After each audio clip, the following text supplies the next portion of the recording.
All right, why don't we go ahead and get started? So thank you for joining us today.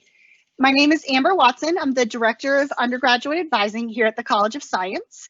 Also joining us today is Dr. Ronnie Porter. She's the Director of our co-op program. And we have as a moderator for our question and answer session, Eric Goebel, who's an academic advisor. I wanted to just cover a few housekeeping things before we get started. The first one is the presentation is really going to focus on the students' entire time at Northeastern and what a fall schedule and how that fall scheduling works. We won't be discussing anything related to COVID-19 and whether or not classes will be in person or online. We don't have any information that isn't already public knowledge on the Northeastern News website. And so we encourage you to follow that webpage, the Northeastern News COVID-19 website, to find out anything about fall semester, but we won't be talking about that in this program today. I also want to say that, like many of you have or maybe still are, I'm working from home right now. I have a husband, a 7-year-old child, and 2 dogs. And it's raining. I have kicked them into the basement and I hope they stay there for the next hour, but I cannot promise that. So I apologize in advance if we are interrupted at any point. I apologize. And finally, you're welcome to put questions in the question and answer box. Your question may or may not appear publicly, but know that we have received all questions that are entered. We do like to ask that people don't start putting questions in until midway through the presentation. We find that often your questions are answered by the information we're going to cover in the presentation, but certainly if we don't cover a question that you had, please put it in the question and answer, and we'll have plenty of time for those at the end of this session. So let's get started. So here's what we're going to talk about today. We're going to talk about our academic programs and our curriculum flexibility, essentially how you get from today to graduation. We're going to talk about your academic advising team and the support services that are available to you at Northeastern. Dr. Porter is going to talk to you about our co-op program and how you're supported in that process. And then, like I said, we'll have time for question and answers at the end of the presentation. So here at Northeastern, these are our 15 single majors that we house in the College of Science. Most of you would have applied to one of these majors on this list. So you might have chosen physics and now you're going to be a physics major here at Northeastern in the College of Science. However, some of you may have applied and are entering in something that we call a combined major. And so for those of you that are not familiar with this concept or don't know what it is, I like to give you a little bit of information. A combined major is when students get 1 degree in 2 disciplines. So they can be within the College of Science or across colleges. Some examples are math and physics, biology and mathematics. We also have psychology and business administration. We have physics and music as an example. And so essentially the 2 departments worked together to create 1 degree that takes the same amount of time as any of these single degrees you see on your screen. Students often wonder what the difference is between a combined major and a double major. A combined major is 1 degree with 2 disciplines that takes the normal amount of semesters to graduate. A double major is when a student would do the entire degree requirements of 2 disciplines. So they'd graduate with 2 majors.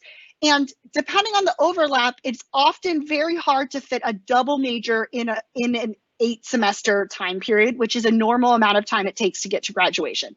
It's not impossible, certainly, and we have students that do double majors. But for most of our students, they choose to do a combined major because of time constraints. I also like to point out that you can minor in any of these subjects and across the university in a multitude of other subject areas. So here at Northeastern, this is how it works. This is how you're going to get from today to graduation. You need 128 to 136 credits to graduate. 128 is the bare minimum any Northeastern student needs to graduate. The reason why you might need as much as 136 is because some degrees have way more labs than others. So a psychology student graduates typically with 128 credits, where a biology student is going to graduate with 136 credits. They still take the same amount of time, and the biology student is not doing any more 4-credit courses. They just have a multitude of 1-credit labs that make that number higher than 128. And so we think of that 128 to 136 pot pie as having 3 pieces. The first piece of the pie is your major courses. These are some that are obvious. If you're a biology major, you're going to do a lot of biology courses, but also you're going to do supplemental courses in other subjects. So as a College of Science student, it is likely that you will do classes in mathematics, so primarily calculus, physics, chemistry, and biology, regardless of what your major is. There are some exceptions, psychology and linguistics, for instance, but by and large, you'll do courses that are in supporting disciplines surrounding your major. You'll also have to complete your new path requirements. So if you've already logged on to our Blackboard page and read about new path and completed your survey, hopefully this is at least a little familiar to you. But essentially, this is a set of core requirements that every student at Northeastern needs to graduate. However, each major covers automatically a different subset of these new path requirements.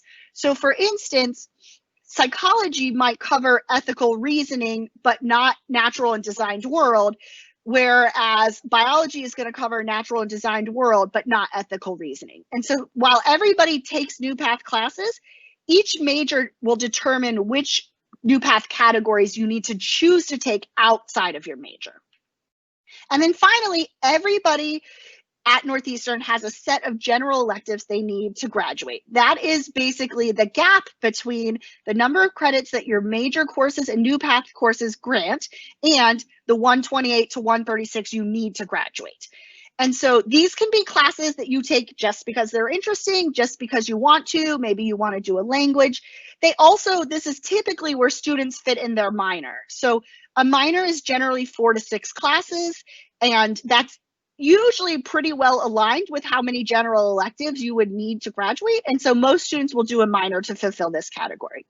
These also can overlap. So it's possible that a major and a minor course might be met by the same course. It's definitely possible that a minor might cover new path or a major might cover new path. So there's a way that these combine to make your 128 to 136. I also like to point out that transfer credit, AP, IB, challenge exam credits, any of those credits, if they come in and are appropriate for Northeastern, they can cover any of these categories. So at Northeastern, full-time is 16 credits, and a normal schedule for a College of Science student is anywhere from 16 to 19 to 20 credits. What that looks like, normal full-time enrollment is 4 4-credit classes, and any 1-credit course that is associated with those 4 credits, or something like a co-op course, which Dr. Porter is going to talk to you about, or your intro to college class that every student will be enrolled in the fall semester. So the minimum number of credits you'll be in your fall semester is 17, and then that will vary based on labs for future semesters. The 1-credit course that you hopefully have already seen on your schedule is it will be labeled Math 1000 if you're a math major, Bio 1000 if you're a biology major. They are not content related courses. So it doesn't matter if you have AP or IB or transfer credits for your intro courses. Everybody takes this course across the board. It's really an intro to science at Northeastern. It teaches you how to be successful at Northeastern as a college student. It helps you with the transition from high school to college. If you're a transfer student, it helps you transition from your old university to your new university. And so every student takes it regardless of AP credits, and you only take it this one term in the fall semester. And this time around, it will be online. So we get a lot of questions about transfer credit. So the first one I like to point out, which is the most relevant to most incoming students, is our test credit limit. We will take 32 credits from test exams. So what that means is AP, IB, GCE, and now for this year, our challenge exams all count towards this 32 credit limit. However, we know that sometimes students have passed more exams than grants the 32 credits. So if you have 32 AP credits plus Physics 1, as an example, what will happen is 32 of those credits will go towards that 128 to 136 overall credit limit to graduate. But we also will let physics count in for your major requirement. So you wouldn't repeat physics. You would just use those 5 credits that you had for Physics 1 and take them in some other subject at Northeastern. So we don't make you give up the course requirement, but you only get 32 of those credits towards graduation. We'll also take up to 60 credits, and this is separate than the 32 credit limit. We'll take up to 60 credits from a 2-year institution. So that's primarily college and community and state colleges. So often dual enrollment falls in this category. And then we'll take 80 credits from a 4-year institution. It's also really important to note that you need a C or better for those courses to transfer to Northeastern. There are 2 exceptions to that rule. The first one is if you took courses at an institution that only grants pass-fail credit, then you would be able to get credit for a pass or a satisfactory grade. The other exception is if you took classes in the spring or this summer where your institution allowed or offered pass-fail based on COVID-19 circumstances, we also would be able to transfer those classes that are pass or satisfactory. So here in the College of Science and at Northeastern in general, you have a lot to navigate. You have a lot of choices to make about study abroad and co-op and how many years you want to take to graduate. And so you're really supported in that process. The first sort of way that you're supported is through your academic advisor. Hopefully many of you have already gotten the email about who your orientation advisor is, and you've been able to schedule an appointment with them. In the fall semester, you'll get a permanent academic advisor who will work with you from start to finish, from your first, day in classes all the way until you graduate. That person is really here to help you navigate Northeastern. They help you figure out exactly what you need to take to get to graduation. They can help you, they'll teach you course registration in your 1000 class. They're really here to help you navigate the resources and your program at Northeastern. On the other side of that is our faculty advisors. So this is a position that is unique to the College of Science, but every student in the College of Science will have a faculty advisor who is a teaching faculty member in the department where your major is housed. Some majors have more than one faculty advisor, the large majors. Some of our smaller majors might have one faculty advisor. So you're not necessarily assigned in the same way that you are for your academic advisor, but you can go to your faculty advisor at any time. Primarily, students use them because they're content experts. They are practicing scientists, and so they understand the content in a way that your academic advisor doesn't. We're not scientists, we're typically educators or clinicians. A faculty advisor, however, if you're a biology major, your faculty advisor is a biologist. So students often talk to them about curriculum content, and they also are a really good resource for graduate school programs because they've navigated that process in the past. Finally, the last piece of your support at Northeastern, or at least within the College of Science, is your co-op advisor. This will be the person who helps you from before you go on co-op all the way until you're done with your very last co-op. Dr. Porter will talk to you more about that in her part of the presentation in just a few minutes. But you're really supported in everything we do at Northeastern through your whole time here. So FERPA, this is a really important slide, and I hope that students are listening with their family members because it really affects both you as a student and your parents or legal guardians. So FERPA is a United States federal regulation which protects and restricts your right for privacy based on your academic record. And so at Northeastern, the only information that is public about you is whether or not you're enrolled at Northeastern and what your student email address is. Everything else is considered private information, which is protected by FERPA. I like to point this out, even if you're starting college at 17, your record is still protected by FERPA because you are considered an adult for FERPA purposes if you're enrolled in a post-secondary education institution. So what this means is you're going to be asked every semester if you want to waive your FERPA access for 2 reasons. The first reason is third-party FERPA waiver. And that's really narrowly defined. Essentially, if you choose to waive that access, what that means is if you are nominated or win an award that's based on your educational record, we can make that public knowledge.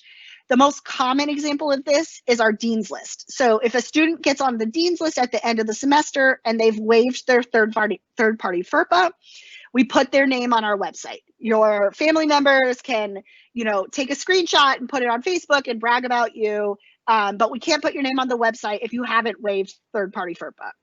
It doesn't allow just any outside organization to call us or email us and get information about your schedule or your grades or anything like that. The second reason you're going to be asked if you would like to waive FERPA is for parent or legal guardian. It's called a FERPA parent waiver, but it really applies to your parent or legal guardian. And what this means is if you choose to waive your access, then we can talk to your parents. People at the institution can talk to your parents or legal guardians about your course schedule, your GPA, your course grades, your course attendance, limited content about advising appointments, so we can share that information with family members. So it's really important that you have a good conversation with your family about what the expectations are around this access. We do promise that if we speak to a family member about your record at any time while you're a student at Northeastern, we will always loop the student in. Sometimes that's a really simple CC back on an email to a parent. Sometimes that's a very quick phone call or email that says, hey, I spoke to your dad. He's really concerned about your course attendance.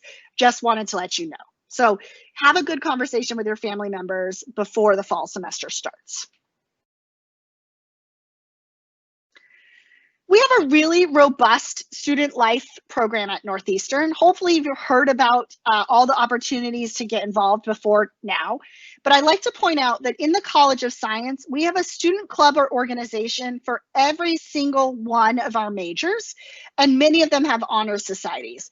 These are great ways to get involved and get to know upper class students in your major. They can answer questions about faculty or previous classes that they've taken, or even co-op positions that they've had in the past. So we really encourage students to get involved. You also can register if you are pre-health or pre-med. So if you want to be an MD, a DO, a dentist, a veterinarian, a podiatrist, an optometrist, or a physician assistant, you can register with the pre-health department. You can have individual one-on-one appointments with them, and they will help you navigate the prereq and application process. And then I encourage you, if you Google pre-health at Northeastern, to go to their website and sign up for the medical applicant portal, which essentially puts you on their listserv, and you'll start getting information about workshops and tips and reminders about prerequisites. It's a way to make sure that you're getting up-to-date information for whatever program it is that you think you want to pursue. So I know this is very strange to be talking to you about next summer, this summer, but I like to point these things out because some of these deadlines are in the fall semester.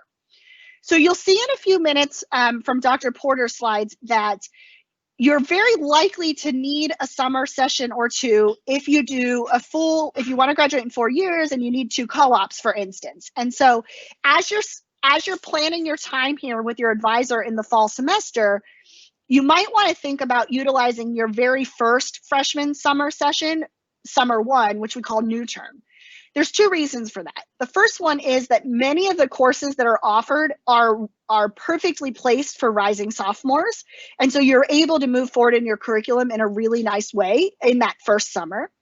And the second reason we like to point it out is because there's a lot of activities that happen. You can go to Six Flags, you can go to Martha's Vineyard, you can catch a Red Sox game. So that even though you're in classes in the summer, it's not, you still have social opportunities in that summer. The other final nice thing about being in summer 1 classes is that your semester ends at the end of June, and so you would actually be home by 4th of July, which is pretty close to when people would typically be coming home from other colleges and universities, because we end much earlier than most other colleges and universities.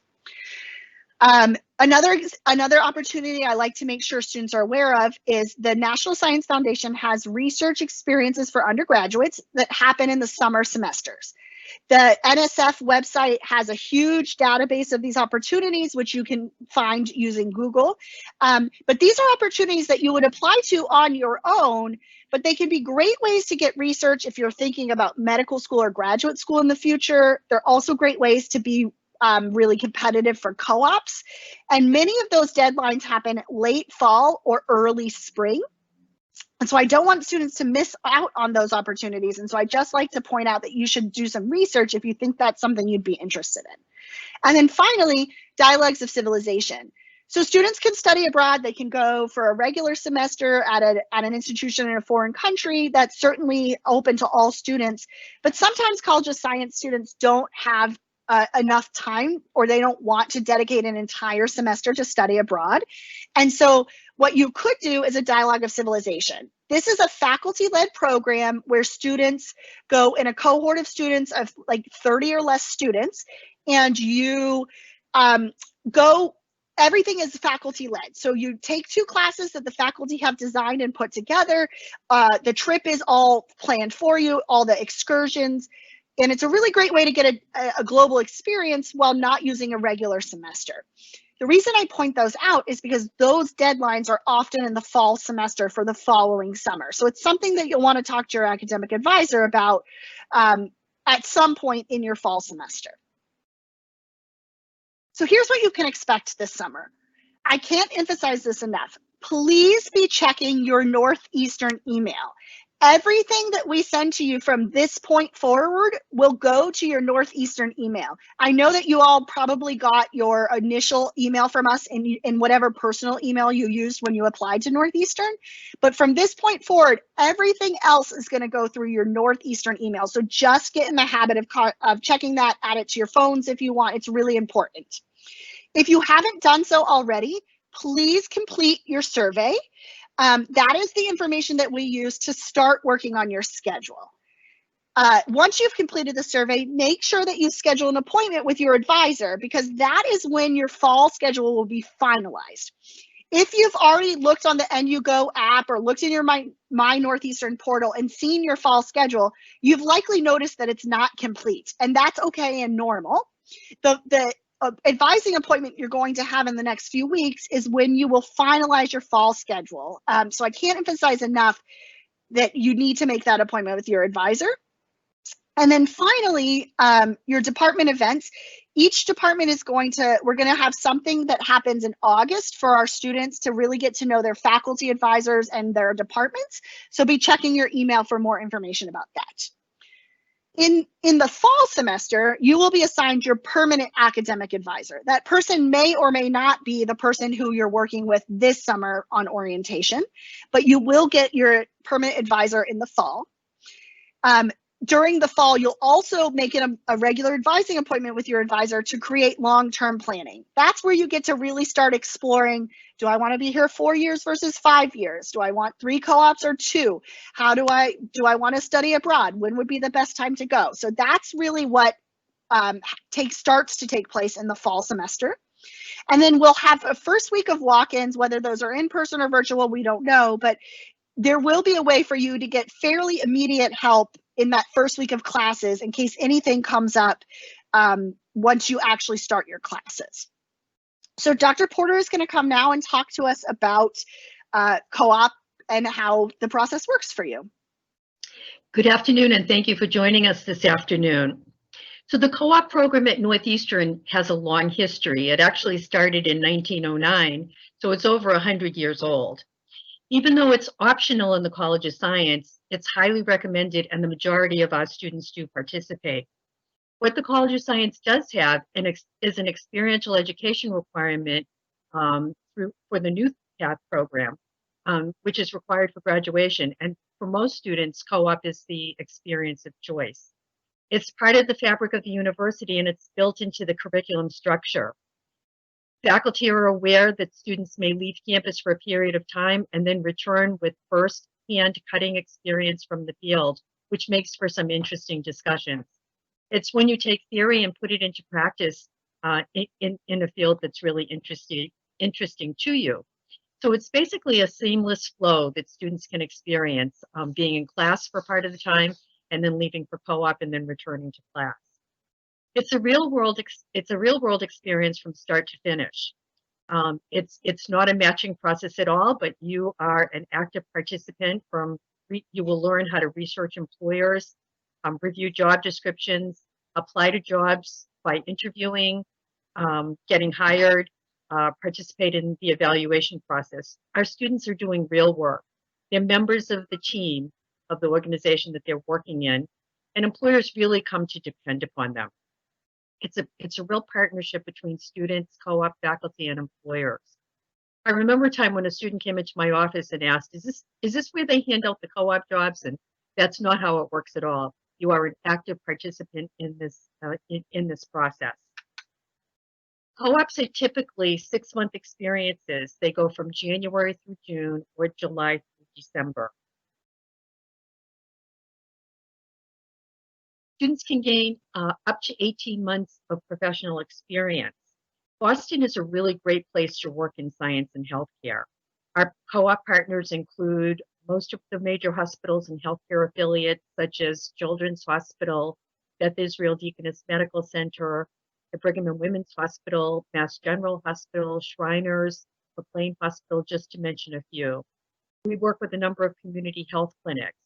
We work with Angel Memorial Hospital for Animals and a number of other animal hospitals and veterinarians. We work with organizations such as the New England Aquarium, where we have students who, on co-op, are divers in the giant ocean tank, where they take care of all of the animals, and work in the penguin exhibit, where they take care of the animals as well as deliver the addresses to the public.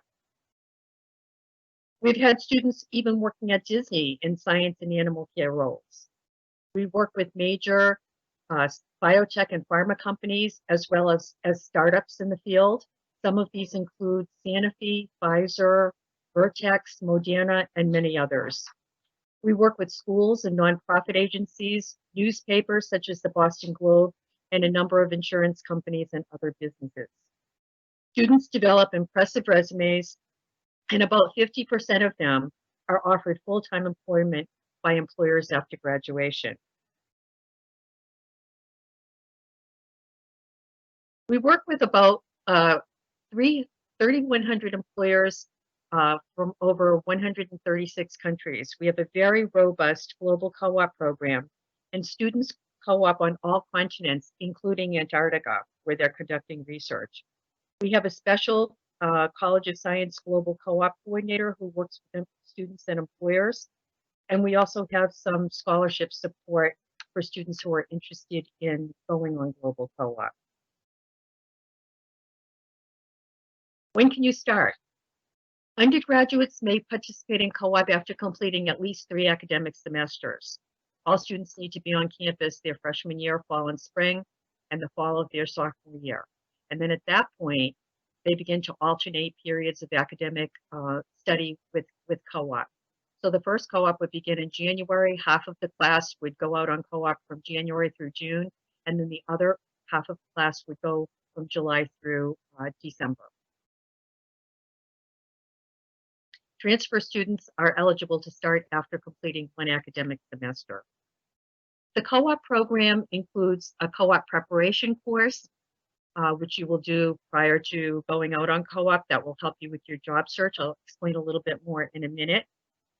We also have you do concurrent real-life reflections while you're on co-op. You'll be sent out a series of questions 3 times while you're on co-op, really checking in with you to help you process, what it is that you're doing, why you're doing it, how you're connecting your co-op experience with your academics, etc. And then at the end of your co-op, we'll ask you to do a self-assessment.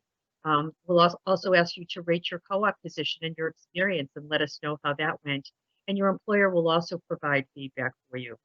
When you come back to campus, we ask you to meet either one-on-one with us. You could do a reflection by doing a presentation in one of our classes. You could participate in the Co-op Expo, a number of ways that you can do that. So as I mentioned, each student is required to take a co-op preparation course before going out on co-op. It's a 1-credit course, and you generally take it the semester before you go out on co-op.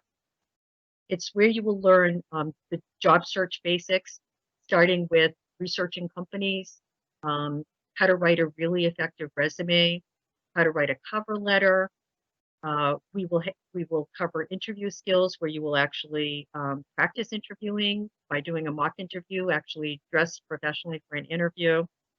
We'll talk about mindset, mindfulness, and motivation because we want you to be really thoughtful about why you're selecting certain positions that you might be interested in. We'll share with you the resources available to you on campus. We work very closely with our career design office, which offers, several hundred workshops every year and events that are available to you. So a little bit about co-op logistics. While you're on co-op, you do not pay tuition. You maintain your full-time student status. Your loans are in deferment. You can live on campus housing if you would like. You have access to all of the university's resources like the library and the cafeteria, any student organizations and clubs. We do, as I mentioned, have a number of international and out-of-region co-ops. We provide help on finding housing if you're interested in going out of the Boston area on co-op. As I mentioned, we have a full-time person to help you with global co-op, and we work with employers in over 100 countries. We have scholarships that can provide support for these experiences, including the Presidential Global Scholarship. We also have a number of scholarships offered through our Central Co-op area for working in nonprofit types of agencies. We also have a Co-op Connections office that will help you with out-of-region activities. They'll introduce you to alums, help you participate in alumni events, and help with logistical housing and other needs that you might have while you're away from Boston. So just to give you an idea of what a typical schedule would look like. Now these are schedules that we're talking about today that don't include transfer credit or other credits that you might bring with you. So if you came to the university with no extra credit, and if you were not going on co-op and you were doing a traditional 4-year program, this is what it would look like. You'd be in classes for fall and spring for the 4 years, and you'd be on vacation during the summer. If you were doing a 4-year, two co-op program, and you were going on co-op in the fall, you would be in school for 4 academic semesters, and then you would have your first summer free, and then you would begin co-op in July. So you would do the summer 2 semester and then the fall semester, and you would repeat that for the next year. If you were doing a 4-year 2 spring co-op program, it would be just the opposite. You'd be in class, go out on co-op that first spring of sophomore year, along with summer 1, and then you would repeat the same thing for the following year. And again, this is if you did not bring any academic credit with you. If you did, it's quite possible that you would have some vacation time. We have a special new option for students. We have an values, ethics, and professionalism in the science course. It's number EESA 3000. It's a 4-credit online course, and it's really meant to help you be prepared for co-op. It covers your new path ethics requirement, and it covers things like ethical dilemmas in science in a more in-depth way. Students will examine, articulate, defend their own professional values. There'll be concurrent reflection exercises to really help you create action steps to reach your multiple long-term professional goals. When you think about it, the average worker is projected to have an average of about 10 jobs before the age of 40. And for those working in research and healthcare and big data, other science, the pace of this really can change even faster. So how can you develop the skills to build your career in this new environment? And this is one way to be able to do it. Students will use case studies, consider theoretical ethical frameworks, really learn to understand what the different ethical codes are established by different fields, and really think about big ethical and moral issues facing the fields in science, and how to handle those. And it focuses on the value of lifelong learning, because all of the skills that you're going to be developing in terms of preparing for co-op and your experience as a professional are going to follow you for the rest of your life. You will be using these skills over and over again as you continue along your professional journey.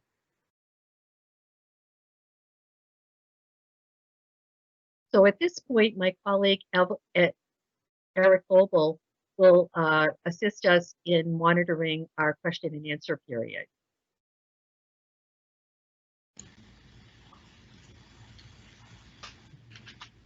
Thank you. So one of our first questions we have is regarding AP tests and really classes in general about filling more than one NU path attribute.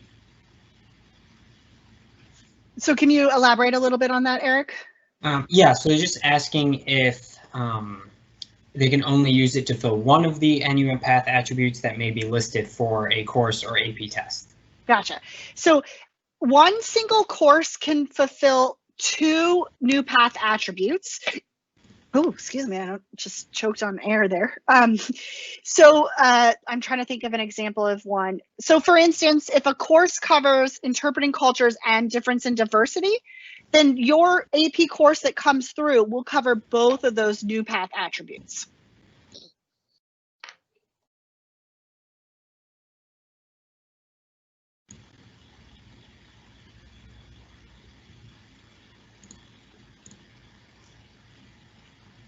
The second question came in about the recording of this session and if they'll be able to, if it'll be recorded and accessible.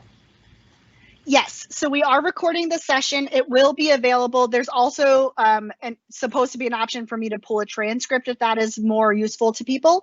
I am still working on, because the file is quite large, I'm still working on how to get it to the audience, because I can't just attach it in an email. So if you're patient with me, it probably won't be till next week, but absolutely we will be able to distribute the recording to everyone who signed up for the webinar.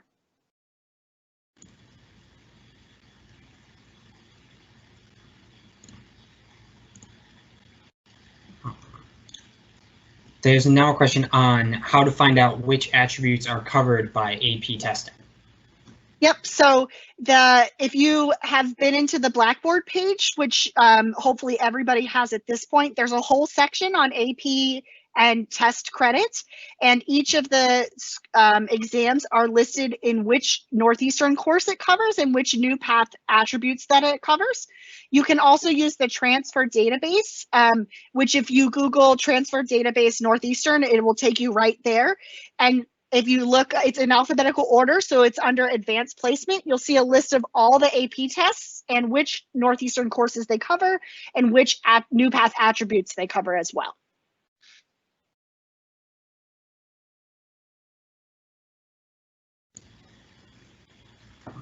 There's a student asking if they decide to do a combined major, when would they have to decide that by?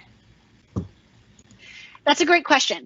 Technically, you can change your major any point from this minute until you graduate. We obviously hope that you do it earlier rather than later, but you have some time to figure it out. You could, when you have your appointment with your orientation advisor this summer, you could say, I'm thinking about doing a combined major in behavioral neuroscience and philosophy, but I'm not fully sure. So what they would do is they could adjust your schedule. Maybe they would add 1 philosophy class this semester for you to see if you really wanted to do a combined major. And then you could change your major in the fall for the spring. You could change it in your sophomore year. You also could go in your admissions portal tonight and make your major change. So you have a lot of flexibility in when you decide, fully what you're going to study at Northeastern.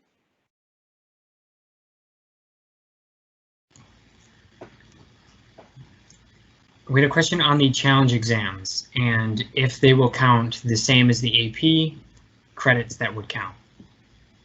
That's a great question. So the exact matches for challenge exams have not been released by admissions yet. My understanding is that some of the challenge exams will be an exact match to the AP exams. Some of them might cover only one part. So for instance, and I don't know for sure, and that list will be released as soon as admissions is ready to release it. But, it's possible that the bio challenge exam will only cover bio 1, whereas the bio AP exam would cover bio 1 and 2. So we don't actually have our final list on challenge exams yet.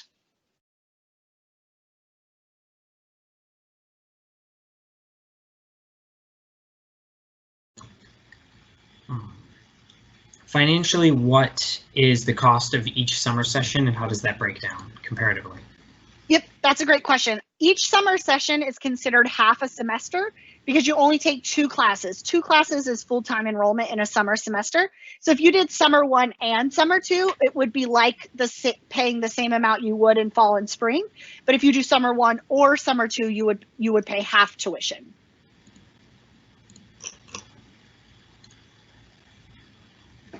What is the process for creating combined majors that don't currently exist?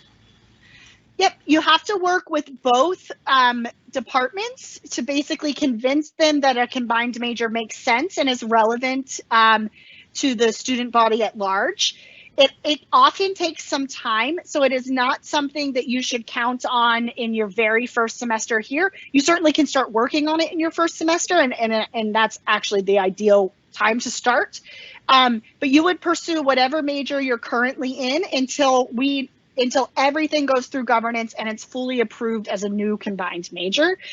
Sometimes it's just that the departments do not agree that those 2 disciplines can be combined, or that they can be combined in a way that doesn't lose depth in one of the majors. And so in those cases, students will either double major or they'll major in one and minor in the other.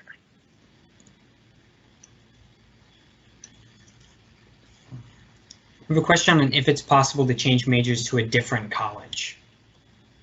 Yes, so you can, if you want to change your major, whether that's inside the College of Science or outside of the College of Science, if you want to change it within the College of Science, you would just talk to your advisor during your advising appointment. They would change your major and help you adjust your schedule accordingly. If you want to go outside of the College of Science, you would need to put the major change in your admissions portal. And then the new college will review that request. And if your major change is accepted, they'll reach out to you to talk about orientation advising and fixing your fall schedule.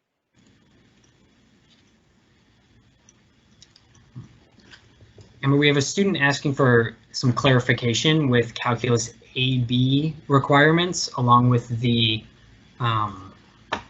Calculus 1 for science. Yep, so if you need Math 1251, which is Calculus 1 and differential equations for biological sciences, the title is something along those lines. Calc AB does not cover that requirement. You would need Calc BC. However, you have 2 options, generally speaking, and your advisor, I will caveat this by saying you need to discuss this with your advisor in your appointment, but I'll just give you broad information. You can typically choose to take Science and Engineering Calc 2 or do Calc 1 for with differential equations. The reason is that 1251 class covers more than the Calc 1 for Science and Engineering covers. And so the combination of Calc 1 and 2 get you the same information, or this special version of Calc 1 gets you that information.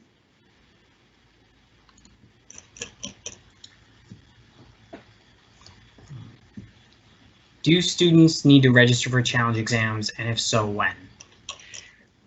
Yes, you should have received an email from admissions, which asked you to fill out a survey about your if you anticipated taking a challenge exam.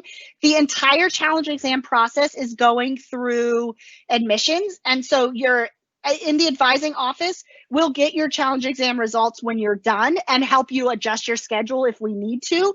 But everything else about the process is going through admissions. So if you haven't received an email about it, please reach out to your admissions counselor so that they can get you the information.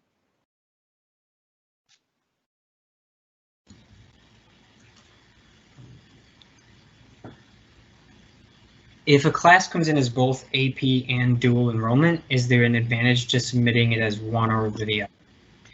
No, there's not.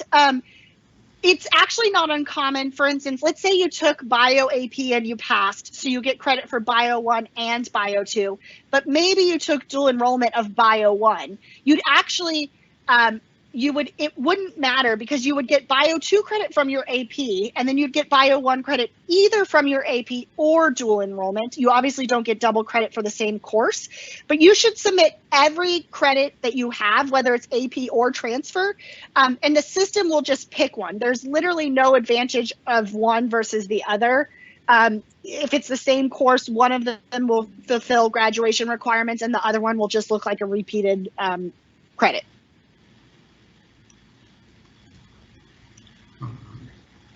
We have students wanting to check if merit scholarship can help cover summer classes.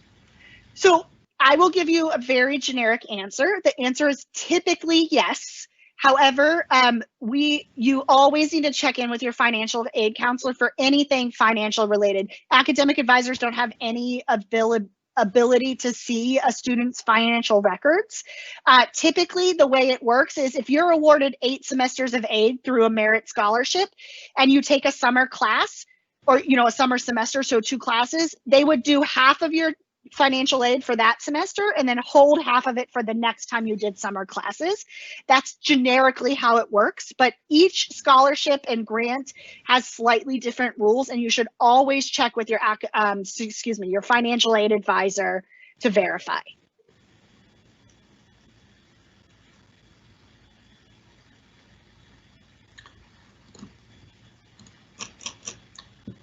We have somebody asking about how AP exam scores don't come out until mid-July. How does fall scheduling work along those lines? Yep, that's a great question. And everyone always asks, and I always mean to include it in my presentation and I forget every time, so I apologize.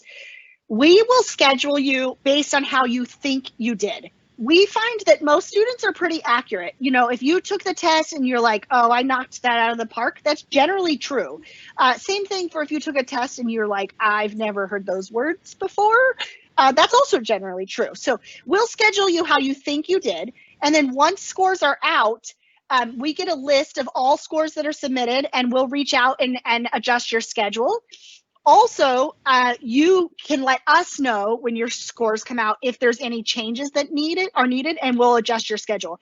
We like to move you forward when at all possible because it's much easier to move you backwards if you didn't pass an exam. And so, typically if you think there's even a small chance you passed, we'll move you to the next level. And then if you didn't, we'll move you back.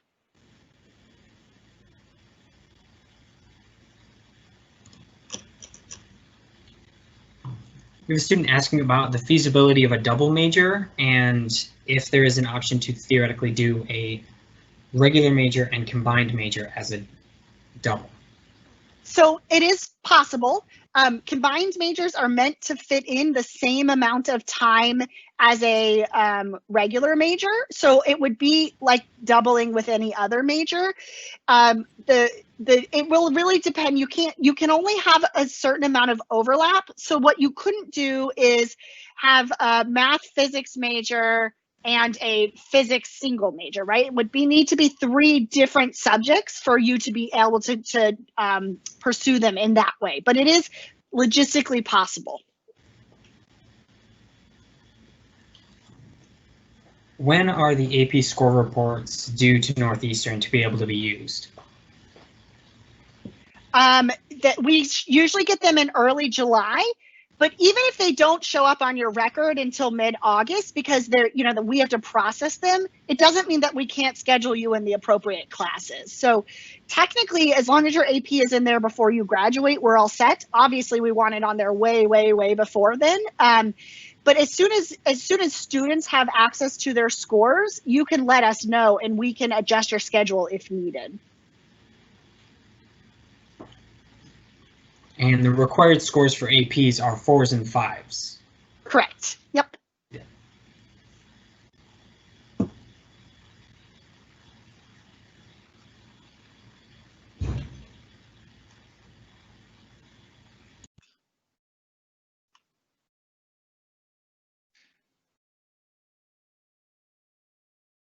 No co-op questions.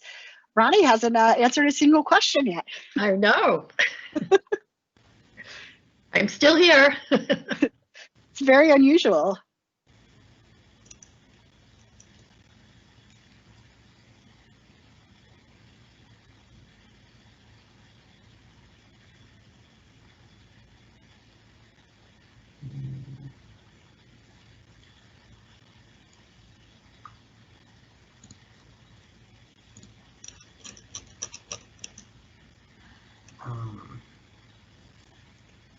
We have a student asking about if the any transferred college classes taken in high school submitted through admissions will automatically be taken into consideration by advising, or do they need to send it to us individually?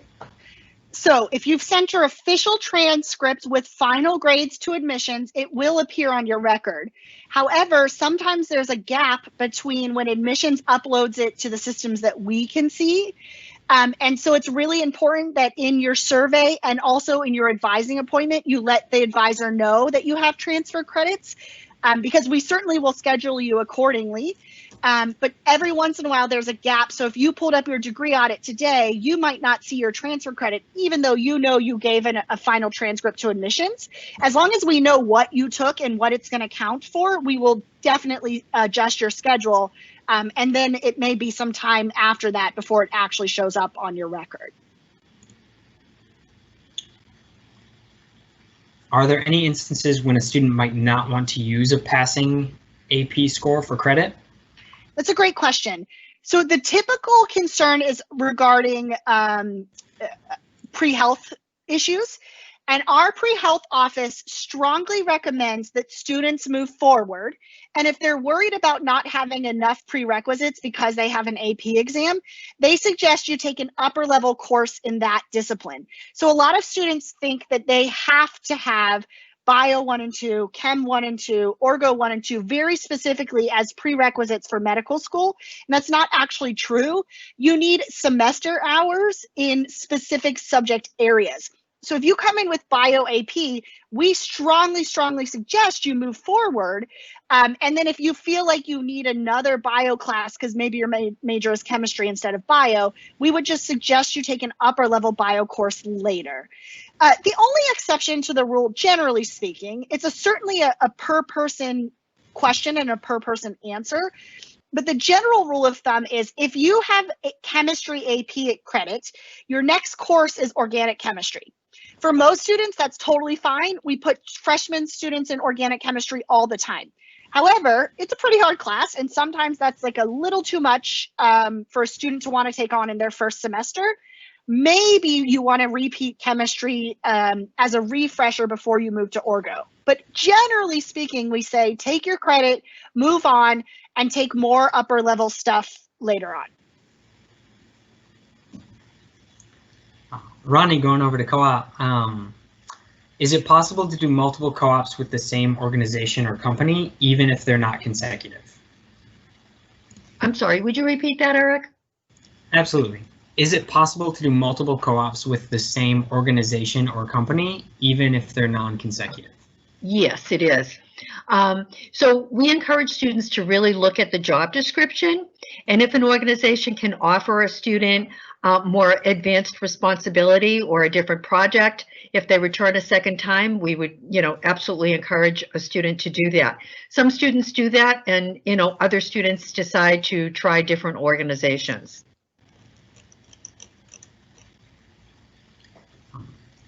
Is any transportation to or from a co-op handled through the school, or does the student figure that out on their own?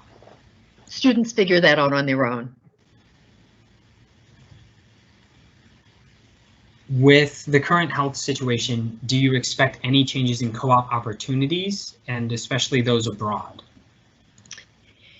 So actually, we just got the word today that that there most likely will be co-op opportunities abroad again starting in the fall. Students did shorten their co-op this past spring to come back to the United States if they were abroad, based on kind of what happened. But we do expect going forward that there will be opportunities abroad. And we're finding that employers are trying to figure out how to adjust their organizations to be able to continue to have co-op students. So for example, this summer, some students may be starting a little bit later than they normally would, but the program is still going forward, and we're still working with a number of co-op partners, and we expect that that is going to continue going forward. If a student wants, I was just going to say we probably have time for maybe like 2 more questions. So if a student wanted to do research over the summer and has no prior experience, is there any assistance Northeastern gives to apply for those positions? Yeah, so these, I'm assuming you're referring to the research experience, the REUs that the National Science Foundation sponsors. That is an outside organization, and it's a competitive process that students apply to on their own. You know, when you say you wouldn't have had any research experience, it's not actually fully true, because you can even put skills that you learn in your lab classes as experience on a resume when you're applying for those kinds of programs. There's also a wide range of research programs where some might expect you to have research experience, but many are open for new students who haven't done a lot of outside of the classroom research. So as a student, you apply on your own, but they're not all so competitive that you can't find one without any prior outside of the classroom experience.